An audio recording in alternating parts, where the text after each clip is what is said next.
One of the biggest mistakes I see new multifamily investors make is they run the numbers on the deal. Everything looks great on paper, and then 6 months in, they get hit with a massive repair bill they had no idea that was coming.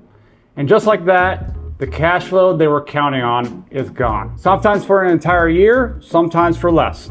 Today, we're going to be talking about the major repairs you need to know before you buy a multifamily property, what they actually cost, and how to budget for them so they don't blindside you. Here's the thing about big repairs. They're not a matter of if, they're a matter of when. Every building has systems, and every system has a lifespan. The roof, the HVAC units, the plumbing, the electrical, the parking lot. If you're buying a property that's 10, 20, 30 years old, some of that stuff is already partway through its life or past it. So the first thing I want you to understand is that budgeting for repairs isn't pessimistic. It's just how you run a real investment property.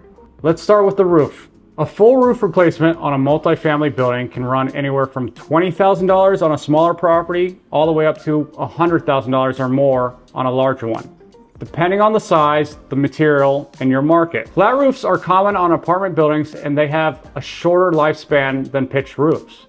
You're typically looking at 15 to 20 years before a flat roof needs to be replaced. When you're underwriting a deal, you need to know how old the roof is. If it's 15 years old and you're planning on holding the property for the next 10 years, that replacement is coming on your watch. Now, HVAC is another big one. And in multifamily, this gets complicated because the setup varies so much building a building. Some properties have central systems, some have individual unit systems, and some have a mix. Individual unit HVAC systems, the kind where each apartment has its own, can run $3,000 to $6,000 per unit to replace. Sometimes more depending on the system type. If you got a 12-unit building and half those systems are aging out, you could be looking at $20,000 to $30,000 in HVAC costs over the next few years. Always ask for the age and service history of every HVAC system in the building before you close. Now, plumbing is one of those things that's easy to overlook because most of it is hidden inside the walls or under the floors in the crawl space. But older buildings, and I'm talking anything built in the 80s, may have original plumbing that's reached the end of its life. Cast iron drain lines corrode, galvanized supply lines clog and fail. If a building needs a plumbing repipe, that's a serious project. Depending on the size of the building, a full repipe can run anywhere between $15,000 to well over $50,000. It's not a common surprise if you do your homework up front, but it's a devastating one if you don't. During due diligence, get a plumber in there, have them scope the lines, and know what you're dealing with before you even close. It will go a long way. Now, electrical is another one you need to take seriously, especially on older properties. A lot of the buildings that were built in the 50s, 60s, and even 70s have electrical panels that are outdated or undersized for how tenants use electricity today. Replacing a panel in a single unit might be a couple $1,000s. Upgrading the main electrical service for the whole building could be $10,000 to $20,000 or more. And if you're buying a property where the units still have older wiring, aluminum wiring was common for a period, and it creates a fire risk. That's a much bigger problem that needs to be addressed. Let's talk about parking lots and exterior surfaces because people always underestimate these. If your property has a paved parking lot, that asphalt has a lifespan. Seal coating every few years extends it, but eventually it needs to be repaved. A parking lot repaved for a mid-size apartment complex can run $15,000 to $40,000 depending on the square footage. It's not the flashiest capital expenditure, but it is a real one. Same goes for exterior paint, siding, or stucco. If the building needs it, you're looking at meaningful costs, and deferred maintenance on the exterior affects both your tenant retention and your property value. Water heaters are more frequent replacement items that could sneak up on you. In a building where each unit has its own water heater, they have a lifespan of about 8 to 12 years. If you're buying a building where all the water heaters are the same age and they're getting up there, you're potentially looking at replacing several in a short window.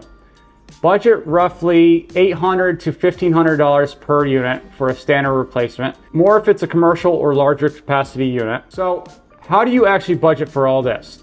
The standard approach most investors use is called a capital expenditure reserve. This is the money you set aside every month specifically for big repairs and replacements, separate from your regular operating expenses. Common rule of thumb is somewhere between $100 to $200 per unit per month going into that reserve, depending on the age and the condition of the property. Older buildings need more, newer ones need less. But the key is that you're building that cushion before you need it, not scrambling to find the money after a system fails. The other thing I tell you to get is a property condition assessment. It's done before you close on any significant multifamily deal. This is basically a professional inspection where an engineer or inspector goes through the entire building and documents the condition and remaining useful life of all the major systems. It gives you a roadmap of what's coming and when. If a seller is trying to avoid letting you do one of these, that tells you everything you need to know. A well-maintained property with nothing to hide shouldn't be a problem to inspect.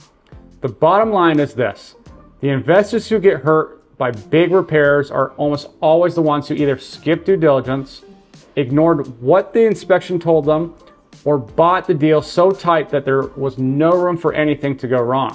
When you underwrite a deal, you need to build in a realistic CapEx budget, not the smallest number that makes the deal work. Because the building doesn't care about your spreadsheet. Systems fail on their own schedule. Your job is to be ready when they do. If you found this useful, leave a comment. I want to know what deals you're looking at and what your biggest concerns are going into your first or next multifamily purchase. Subscribe if you haven't already, and I'll see you in the next one.